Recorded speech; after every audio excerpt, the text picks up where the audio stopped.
നമ്മൾ കഴിഞ്ഞ ക്ലാസ്സുകളിൽ റിസപ്റ്റർ ടൈറോസിൻ കൈനേസും മാപ്പ് കൈനേസിൻ്റെ പാത്വേസിനെ പറ്റി പറഞ്ഞു. ഇനി ചില various serine threonine kinases and tyrosine kinases ഓരോ ഓർഗാനിസംസിലും കാണുന്നുണ്ട്. മെമ്മേലിയൻ സെൽസിലുണ്ട്, ഈസ്റ്റിലുണ്ട്, അങ്ങനെ പലതും ഉണ്ട്. അതിനെ പറ്റിയിട്ടൊക്കെയാണ് പറയാൻ പോണത്. മാപ്പ് കൈനേസസ് ജനറലായിട്ട് എന്താണ് ചെയ്യുന്നത്? ഫോസ്ഫോറിലേഷൻ നടത്തുന്നുണ്ട്. അത് സൈറ്റോപ്ലാസത്തിൽ വെച്ച് മാപ്പ് കൈനേസ് സൈറ്റോപ്ലാസത്തിൽ വെച്ച് ആക്ടിവേറ്റഡ് ആവും. അത് കഴിഞ്ഞ് ട്രാൻസ്ലോക്കേറ്റ് ഇൻ ടു ദി ന്യൂക്ലിയസ് ആണ്. അതൊക്കെ നമ്മൾ പറഞ്ഞു കഴിഞ്ഞു, മുമ്പത്തെ വീഡിയോകളിൽ പറഞ്ഞു കഴിഞ്ഞു. അതിലുള്ള ചില അങ്ങനത്തെയുള്ള മാപ്പ് കൈനേസിന് ചില എക്സാമ്പിൾസ് ആണ് മമീലിയൻ ജൺ, എൻ ടെർമിനൽ കൈനേസസ്. മാമൽസിൽ കാണുന്നതാണ് മമീലിയൻ ജൺ, എൻ ടെർമിനൽ കൈനേസസ്. അതിന് JNKs ഷോർട്ടായിട്ട് പറയും. പിന്നെ P38 കൈനേസസ് മാമൽസിലുള്ളതാണ്. അതൊക്കെ വേരിയസ് ടൈപ്സ് ഓഫ് സ്ട്രെസ്സസ് വഴിയാണ് അവരുടെ സ്റ്റിമുലസ് ആയിട്ട് വരുന്നത്. പല ടൈപ്പ് സ്ട്രെസ് വരുമ്പോഴായിരിക്കും ഈ കൈനേസുകൾ ആക്റ്റീവ് ആവുക. ഇതൊക്കെ മാപ്പ് കൈനേസസ് ആണ്. പിന്നെ ഈസ്റ്റ് കൈനേസസ് എന്നിട്ട് വേറെ ഈസ്റ്റിൽ കാണുന്നുണ്ട്, ഈസ്റ്റ് കൈനേസസ്. ഇതൊക്കെ എങ്ങനെയാണ്? ഇതേപോലെ തന്നെ സൈറ്റോപ്ലാസത്തിൽ വെച്ച് ആക്ടിവേറ്റഡ് ആവും. എങ്ങനെയാണ് ആക്ടിവേഷൻ നടക്കുന്നത് നമ്മൾ പറഞ്ഞു.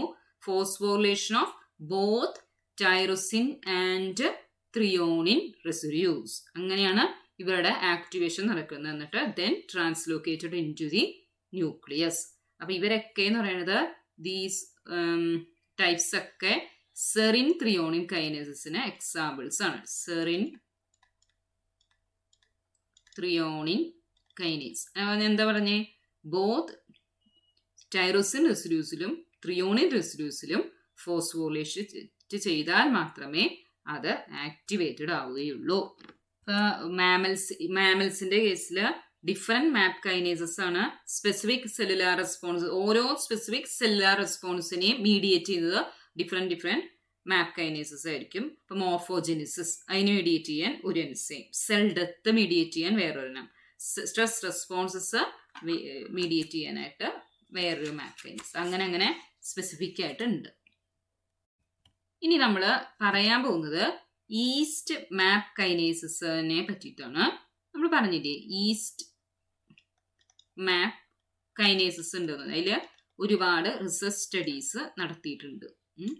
അതെന്താന്ന് വെച്ച് കഴിഞ്ഞാൽ ഒരുപാട് പ്രോസസ്സസ് ഒക്കെ വേരിയസ് പ്രോസസ്സിനെ ട്രിഗർ ചെയ്യാനായിട്ടുള്ള അവിടുത്തെ സ്റ്റിമുലസുകൾ എന്ന് പറയുന്നത് ഫിറമോൺസ്, പിന്നെ സ്റ്റാർവേഷൻ, ഹൈ ഓസ്മോളാരിറ്റി,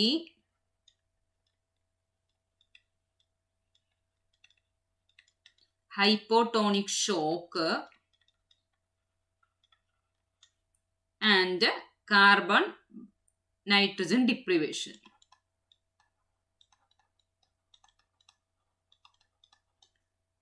അപ്പൊ ഇതൊക്കെ പറഞ്ഞത്? ഇതൊക്കെ എന്ന് പറഞ്ഞാൽ ഓരോന്നും ഓരോ സ്റ്റിമുലസ് ആണ്. ഓരോ സ്റ്റിമുലസിന്റെയും റെസ്പോൺസ് അനുസരിച്ച് ഒരു സ്റ്റിമുലസ് ഐദർ പ്രസന്റ് ഓർ ആബ്സെന്റിനനുസരിച്ച് ഒരു പ്രത്യേക മാപ്പ് കൈനേസ് ഓൺ ആവുകയും അതിനനുസരിച്ച് ഒരു സ്പെസിഫിക് ആയിട്ടുള്ള ഒരു സെല്ലുലാർ റെസ്പോൺസ് മീഡിയേറ്റ് ചെയ്യുകയും ചെയ്യും. അപ്പം നമ്മൾ പറഞ്ഞു നമുക്കൊരു ടാബുലാർ ഫോമിൽ വേണമെങ്കിൽ പറയാം. എക്സ്ട്രാ സെല്ലുലാർ സിഗ്നൽസ് എന്തൊക്കെയാ പറഞ്ഞത്? എക്സാമ്പിൾ ആയിട്ട് ഫിറമോൺസ് എന്നൊരു എക്സ്ട്രാ സെല്ലുലാർ സിഗ്നലാണ്. അത് വന്നു കഴിഞ്ഞാൽ ആക്ടിവേറ്റ് ചെയ്യുന്ന മാപ്പ് കൈനേസ് ആണ് FUS3 എന്ന് പറയുന്നത്. എന്താണ്? മാപ്പ് കൈനേസ് ആണ്. അതായത് ഫിറമോൺസ്, ഈസ്റ്റിന്റെ കാര്യമാണ് പറയുന്നത് കേട്ടോ. ഈസ്റ്റില് ഫിറമോൺസ് വന്ന് റിസപ്റ്ററിൽ നിന്ന് ബൈൻഡ് ചെയ്ത് കഴിഞ്ഞാൽ ഫസ്റ്റ് 3 എന്ന് പറഞ്ഞാൽ കുറെ ബാക്കിയുള്ള ആ സിഗ്നൽ ട്രാൻസിഷൻ പാത്വേസ് ഒക്കെ നടന്ന അവസാനം ഓൺ ആക്കുന്ന മാപ്പ് കൈനേസ് ആണ് ഫസ്റ്റ് 3. അത് എന്തിനെയാണ്, എന്ത് സെല്ലുലാർ റെസ്പോൺസിനെയാണ് അത് മീഡിയേറ്റ് ചെയ്യുന്നത്? That മീഡിയേറ്റ് the cellular response like mating. Cellular response മീഡിയേറ്റ് ചെയ്യുന്നതാണ് മേറ്റിംഗ്. നെക്സ്റ്റ് നോക്കാം, സ്റ്റാർവേഷൻ എന്ന് പറഞ്ഞാൽ അടുത്തൊരു എക്സ്ട്രാ സെല്ലുലാർ സിഗ്നലാണ്. ഇപ്പോൾ അത് സ്റ്റാർവേഷൻ സ്റ്റേജിലാണ്. അപ്പം വേറൊരു മാപ്പ് കൈനേസ് ആണ് അവിടെ ആക്ടിവേറ്റഡ് ആവുക. ആ മാപ്പ് കൈനേസിന്റെ പേരാണ് KSS1. KSS1 ആണ് ആ മാപ്പ് കൈനേസിന്റെ പേര്. അതുണ്ടാക്കുന്ന സെല്ലുലാർ റെസ്പോൺസ് ആണ് ഫിലമെന്റേഷൻ.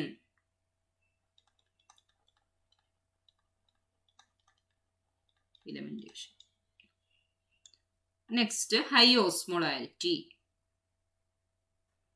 ഹൈ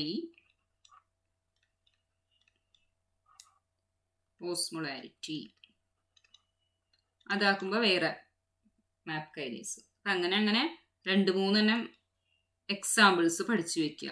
ഹോഗ് 1 എല്ലാം കൂടെ പറ്റിയില്ലെങ്കിലും പറ്റുന്നത്രയും പഠിച്ചു വെക്കുക. ഹോഗ് 1 അതെന്തിനാണ്? ഓസ്മോളൈറ്റ് സിന്തസിസിനെ പ്രൊമോട്ട് ചെയ്യുന്നു. ഓസ്മോളൈറ്റ് സിന്തസിസ് ഒരുപാട് വേരിയസ് റിസർച്ച് നടത്തിയിട്ടൊക്കെയാണ് ഇത് ഓരോന്ന് കണ്ടുപിടിച്ചത് കേട്ടോ. Next hypotonic shock.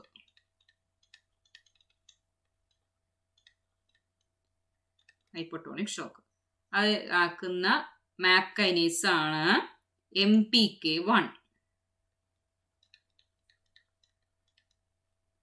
അത് ഹെൽപ്പ് ചെയ്യുന്നതാണ് സെല്ലുലാർ റെസ്പോൺസ് ആണ് സെൽ വാൾ റീമോഡലിംഗ്.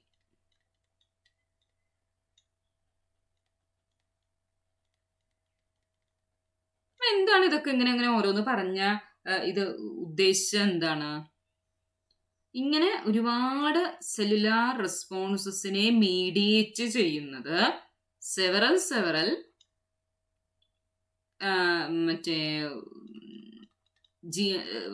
എൻസൈംസ് ആണെന്ന്, സെവറൽ മാപ്പ് കൈനേസസ് ആണെന്നാണ് പറയാൻ ഉദ്ദേശിച്ചത്. കാർബൺ നൈട്രജൻ ഡിപ്രിവേഷൻ ഉണ്ടെങ്കിൽ അതിന് SMK1.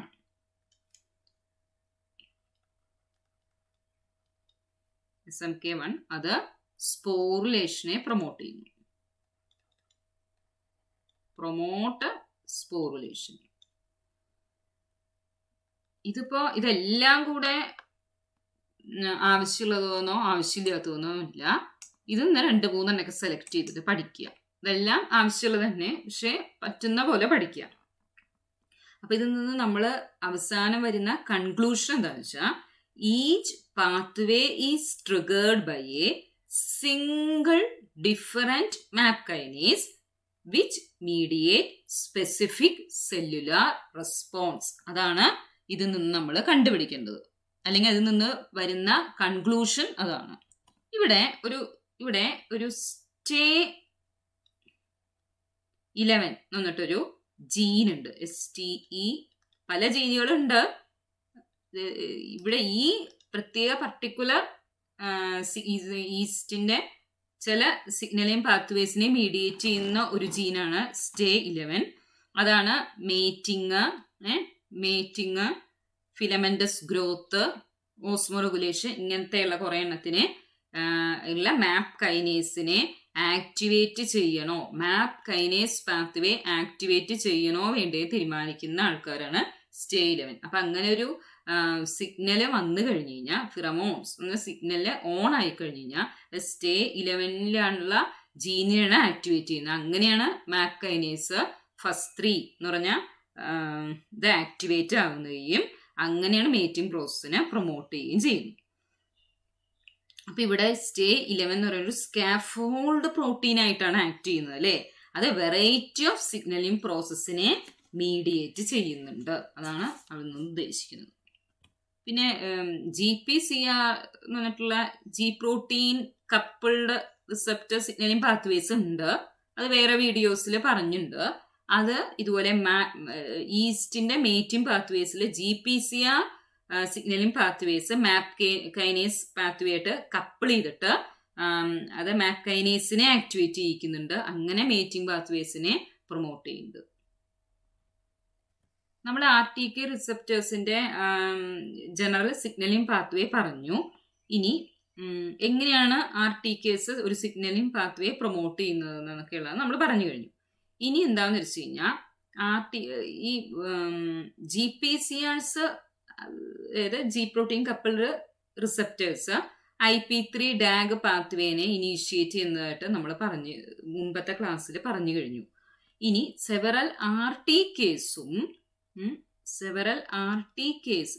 RTKസും എന്താ അറിയാലോ, receptor tyrosine kinases can also initiate IP3 DAG pathway.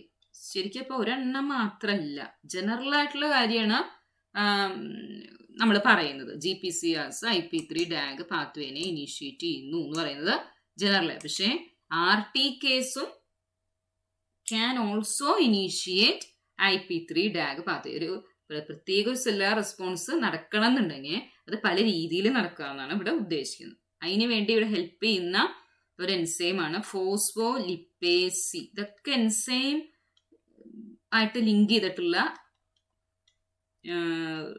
Pathways ആണ് കേട്ടോ. എൻസൈം ലിങ്ക്ഡ് പാത്വേസ് ആണ്. ഈ ഫോസ്ഫോലിപ്പേസ് സിയുടെ ഒരു ഐസോഫോം ആണ് PLC, ഫോസ്ഫോലിപ്പേസ് C ഗാമ എന്ന് പറയുന്നത്. ഒരു ഐസോഫോം ഓഫ് ദ ഫോസ്ഫോലിപ്പേസ് C ആണ്. ഇവിടെ ഫോസ്ഫോലിപ്പേസ് C ആണ് മെംബ്രെയിനിലുള്ളത് ആക്ടിവേറ്റഡ് ആവുക. ഫോസ്ഫോലിപ്പേസ് സിയുടെ SH2 ഡൊമൈൻ ഉണ്ട്. അതൊക്കെ നമ്മൾ പറഞ്ഞു കഴിഞ്ഞാൽ SH2 എന്താണ്, SH3 അതൊക്കെ പറഞ്ഞു കഴിഞ്ഞതാണ്. SH2 ജനറൽ ആയിട്ട് പറഞ്ഞിട്ടുണ്ടായിരുന്നു RTKസിന്റെ കേസിൽ. SH2 domain of the PLC gamma എന്താണ്, റിസപ്റ്ററിലുള്ള സ്പെസിഫിക് ഫോസ്ഫോ ടൈറസിൻ റെസിഡ്യൂസിനെ ചെന്ന് ബൈൻഡ് ചെയ്യും.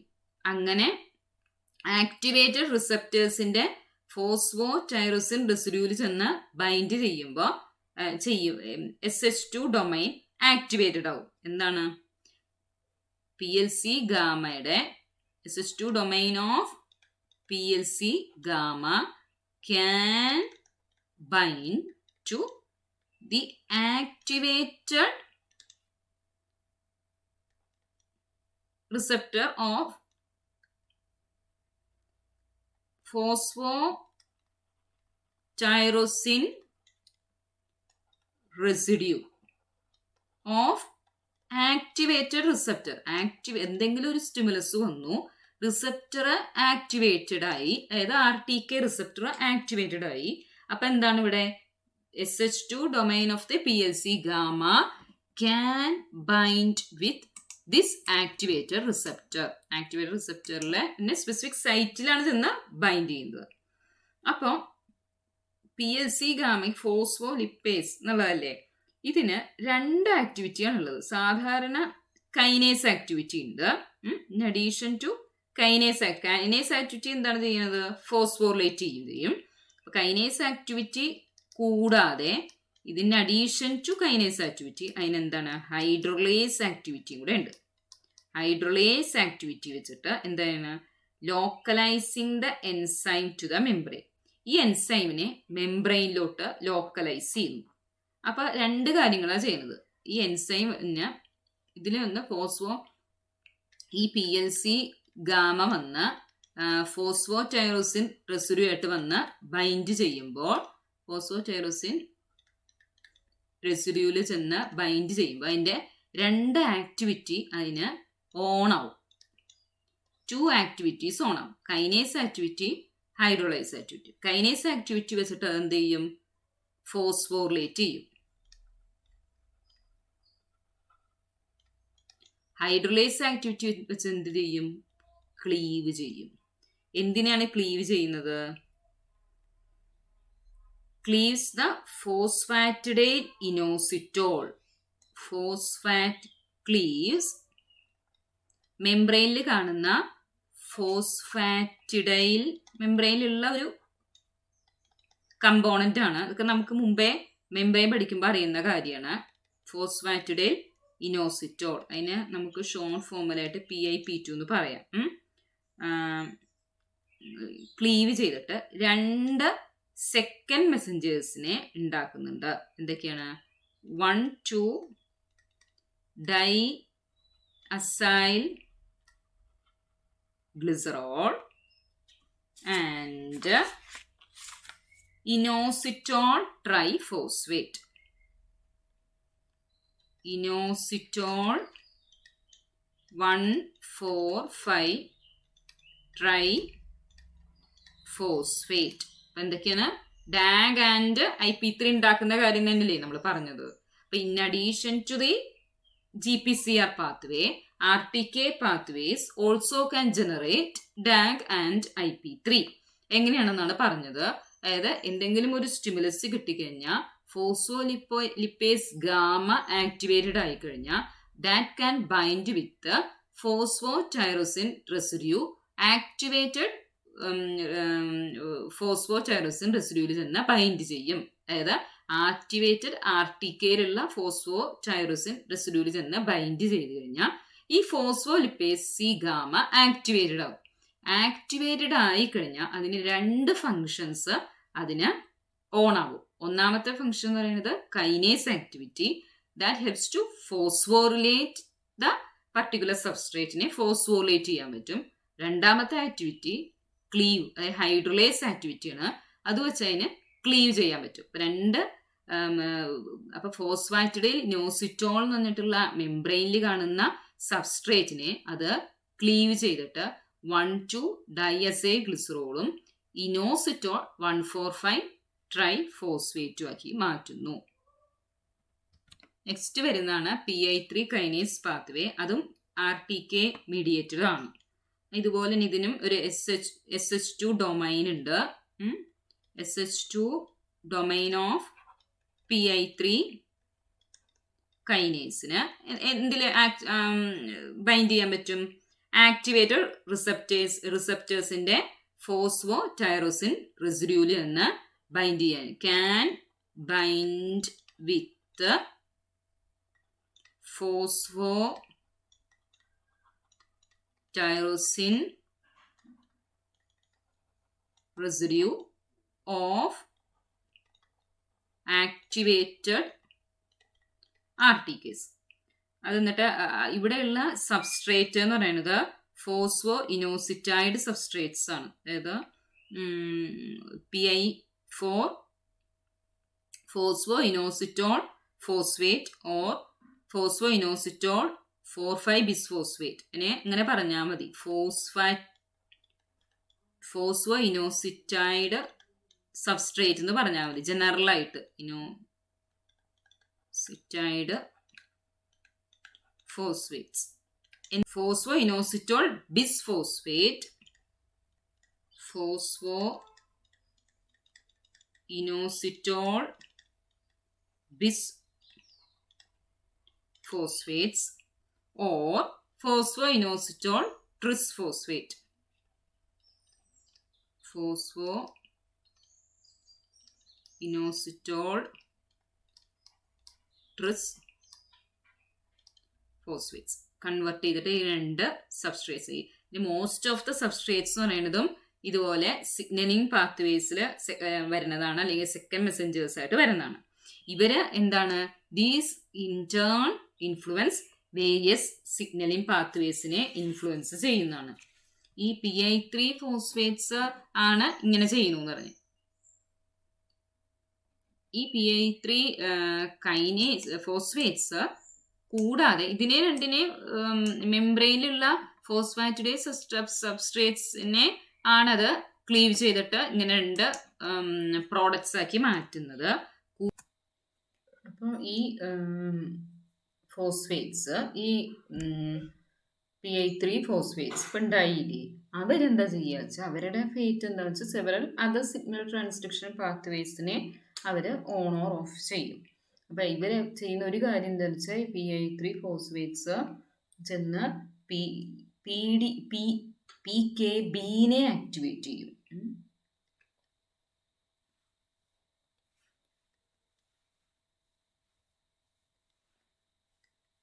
ഈ PI3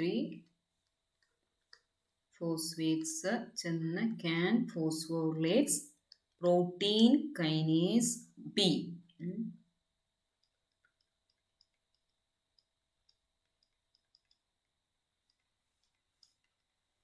ബീനെ ഫോസ്ഫോറിലേറ്റ് ചെയ്യും. അങ്ങനെയാണ് അത് ആക്ടിവേറ്റ് ചെയ്യും. പക്ഷേ ഈ PI3 ഫോസ്ഫേറ്റ്സ് ഇതിനെ ഫോസ്ഫോറിലേറ്റ് ചെയ്യാനായിട്ട് ഫുള്ളി ആക്ടിവേറ്റഡ് ഫോം ആക്കണം എന്നുണ്ടെങ്കിൽ വേറൊരു കൈനേസും കൂടെ ഇതിനെ അസിസ്റ്റ് ചെയ്യണം. അതിൻ്റെ പേരാണ് PDK1. ഇതും കൂടെ ഇത് വേറെ PI3 കൈനേസിൻ്റെ തന്നെ വേറൊരു ഡൊമൈനിൽ നിന്ന് ഇതിനെ ബൈൻഡ് ചെയ്തിരിക്കാൻ പറ്റും. ആ വേറൊരു ഡൊമൈനിൽ വന്ന് ബൈൻഡ് ചെയ്തിരിക്കും. അങ്ങനെ എൻഹാൻസസ് ദ ആക്ടിവിറ്റി ഓഫ് PKBൻ്റെ ആക്ടിവിറ്റീനെ എൻഹാൻസ് ചെയ്യുന്നു. ഇത് രണ്ടുപേരും കൂടെ ചേർന്നിട്ടാണ് PKBൻ്റെ ആക്ടിവിറ്റി എൻഹാൻസ് ചെയ്യുന്നത്. അങ്ങനെ ആക്ടിവേറ്റ് ചെയ്ത് കഴിഞ്ഞാൽ PKBക്ക് എന്താണ് മെംബ്രെയിനിൽ നിന്ന് റിലീസ് ചെയ്യും. PKB പ്രോട്ടീൻ കൈനേസ് B എന്ന് പറയുന്നത് എന്താണ്? ഇപ്പോൾ ഒരു എൻസൈം. അത് മെംബ്രെയിനിൽ ഇരിക്കുന്നു. അത് മെംബ്രെയിനിൽ നിന്ന് റിലീസ് ചെയ്തിട്ട് എന്താണ് വേറെ കുറേ ടാർജറ്റ് പ്രോട്ടീൻസിലോട്ട് പോയിട്ട് അത് അതിൻ്റെ എഫക്റ്റ് ചെയ്യും.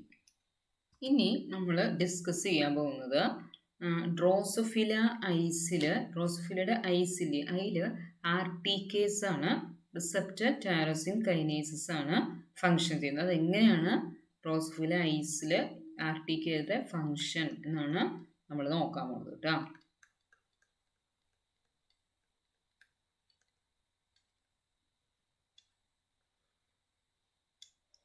അതിൽ ഇപ്പം എന്താ പറയുകയെന്ന് വെച്ചാൽ ഡ്രോസോഫിലയിൽ കോമ്പൗണ്ട് ഐ അല്ലേ ഉള്ളത്? കോമ്പൗണ്ട് ഐ ആണ്. അതിൽ കോമ്പൗണ്ട് ഐ എന്ന് പറഞ്ഞാൽ അറിയാലോ, ഒരുപാട് ഐ കൂടിച്ചേർന്നാണ് ഒരു ഐ കോമ്പൗണ്ട് ഐ എന്ന് പറഞ്ഞു കഴിഞ്ഞാൽ. അപ്പോൾ 800 ഇൻഡിവിജ്വൽ ഐസ് ആണ് അവിടെ ഉള്ളത്. ഇൻഡിവിജ്വൽ ഐസ് ജോയിൻ ചെയ്തിട്ടാണ് ഒരു കോമ്പൗണ്ട് ഐ ഫോം ചെയ്തിരിക്കുന്നത്. അതിനെ ഈ ഇൻഡിവിജ്വൽ ഐസിനെ നമ്മൾ പറയുന്നൊരു പേരുണ്ട്. അതൊക്കെ നിങ്ങൾക്ക് അറിയാവുന്നതാണ് ഓൾറെഡി. ഒമാറ്റിഡിയ എന്ന് പറയും ഓരോ ഇൻഡിവിജ്വൽ ഐ.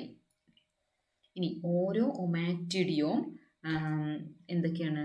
ഓരോ ഒമാറ്റിഡിയും എടുത്ത് നോക്കിക്കഴിഞ്ഞാൽ അതിൽ 22 സെൽസ് കാണുന്നുണ്ട്. ഓരോ ഒമാറ്റിഡിയത്തിലും 22 സെൽസ് ഉണ്ട്. അതിൽ ഈ 22 സെൽസ് ഉള്ളതിൽ 8 എണ്ണം പറയുന്നത് ഫോട്ടോ സെൻസിറ്റീവ് ന്യൂറോൺസ് ആണ്. അതിനെ പറയുന്നതാണ് റെറ്റിന്യൂല എന്ന് പറയും, ഓർ R സെൽസ് പറയും. ആണ് ആർ എന്നത്.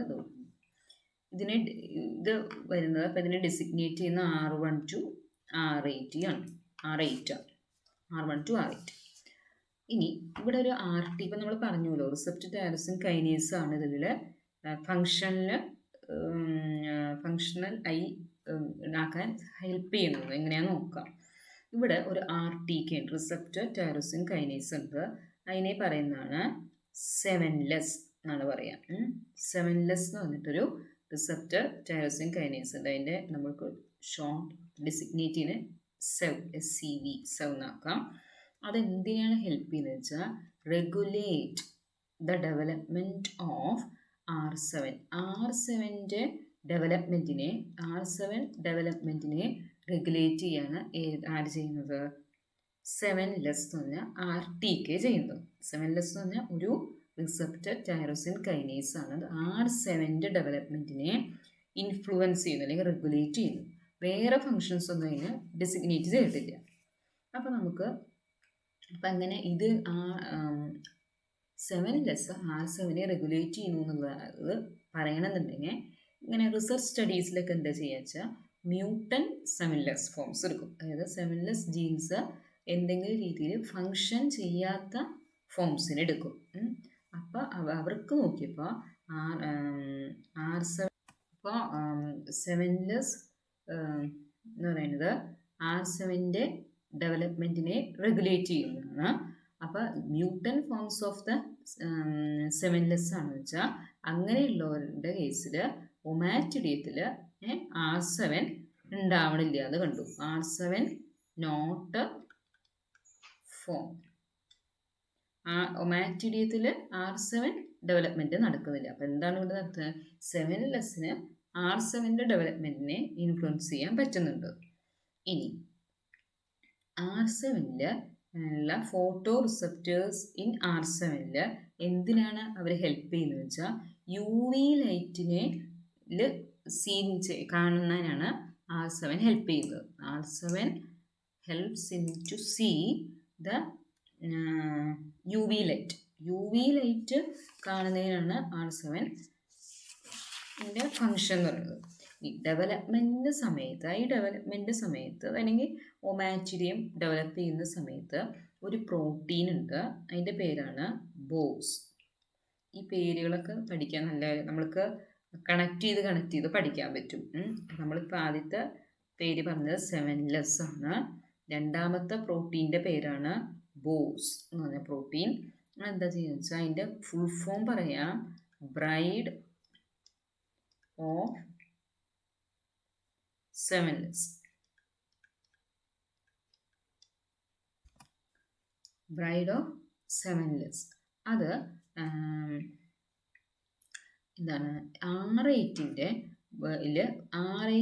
സർഫസിൽ എക്സ്പ്രസ് ചെയ്യാൻ പറ്റും. എന്താണെന്ന് വെച്ച് കഴിഞ്ഞാൽ ഈ ഡെവലപ്മെൻറ്റ് സമയത്ത് ബോസ് എന്ന് പറഞ്ഞ പ്രോട്ടീന് R8ൻ്റെ സർഫസിൽ എക്സ്പ്രസ് ചെയ്യും. Boss express in R8. ഇതെന്താണ്? അപ്പോൾ ഈ protein this protein act as a ligand for sevenless. എന്താണ് അർത്ഥം? ഈ പ്രോട്ടീൻ R8ൽ ഈ ബോസ് എന്ന് പറഞ്ഞ പ്രോട്ടീൻ ഉണ്ടെങ്കിൽ that act as a ligand for sevenless. സെവൻലെസ്സിന് ഒരു ലിഗാൻഡായിട്ടാണ്, സെവൻലെസ് RTKന് ഒരു ലിഗാൻഡായിട്ടാണ്, ലിഗാൻഡ് എന്ന് പറയുന്നത്. അപ്പോൾ നമുക്ക് പറയാലോ, സെവൻലെസ്സിൻ്റെ ലിഗാൻഡാണ് ബോസ്. സെവൻലെസ് എന്നൊരു റിസപ്റ്റർ അല്ലേ? സെവൻലെസ് എന്നൊരു റിസപ്റ്ററാണ്. അതിൻ്റെ ലിഗാൻഡാണ് ഇവിടെ ബോസ് എന്ന് പറയുന്നത്. മനസ്സിലായ? അപ്പം ഇങ്ങനെ നമുക്ക് കാണിക്കാം. അപ്പം എന്താണെന്ന് വെച്ചാൽ നമുക്കൊന്ന് ഒന്നും കൂടെ എക്സ്പ്ലെയിൻ ചെയ്യാം. എന്താണ്? അപ്പം ഇതൊരു റെറ്റിനൽ സെല്ലാണ്. ഇതാണ് R സെല്ല. ഇത് R8 ആണ്. ഇതിലെന്തുണ്ടെന്നാ പറഞ്ഞേ? ബോസ് എന്ന് പറഞ്ഞൊരു പ്രോട്ടീൻ ഉണ്ട്.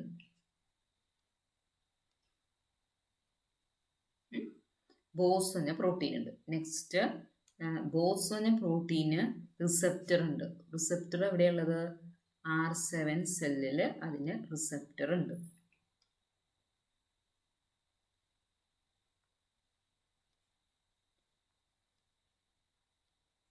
ഇങ്ങനെ വരയ്ക്കാം. ഇത് R7 സെല്ലാണ്. അപ്പോൾ R8 സെല്ല് എക്സ്പ്രസ് ചെയ്ത് കഴിഞ്ഞാൽ ഇതാണ് ബോസ് എന്ന് പറഞ്ഞ പ്രോട്ടീൻ. ഇതെന്ന് പറയുന്നത് എന്താണ്? സെവ് RTK ആക്ടിവേറ്റഡ് ആവും. നെയ്ബറിംഗ് ആയിട്ടുള്ള R7 സെൽസിൽ ബോസ് വന്ന് ബൈൻഡ് ചെയ്ത് കഴിഞ്ഞാൽ R7 പ്രിക്കഴ്സർ സെല്ലായിരുന്നു ഇത്. R7 cell is change to എന്താണ്? Active R7 cell. ഇത് വന്ന് ബൈൻഡ് ചെയ്ത് കഴിഞ്ഞാൽ R7 ആക്ടിവേറ്റഡ് ആയി.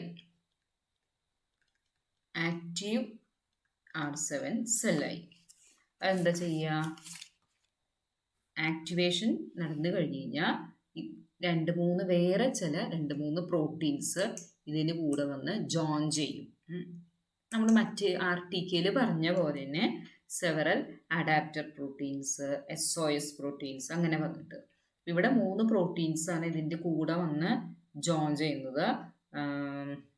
ഏതൊക്കെയാണ്?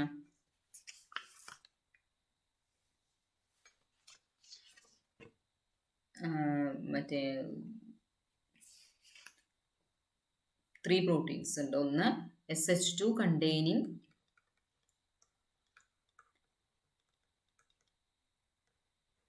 അഡാപ്റ്റർ പ്രോട്ടീന്, പിന്നെ നെക്സ്റ്റ് അതേ തന്നെ GRB2 ആയിട്ട് സിമിലർ ആണ്. നെക്സ്റ്റ് എന്ന് പറഞ്ഞാൽ ഒരു SOS പ്രോട്ടീൻ, ഇതൊക്കെ ആക്ടിവേറ്റഡ് ആവും. SOS പ്രോട്ടീൻ അത് പറഞ്ഞാൽ സൺ ഓഫ് സെവൻലെസ്. പിന്നെ നെക്സ്റ്റ് വരുന്നത് ഒരു റാസ് പ്രോട്ടീൻ.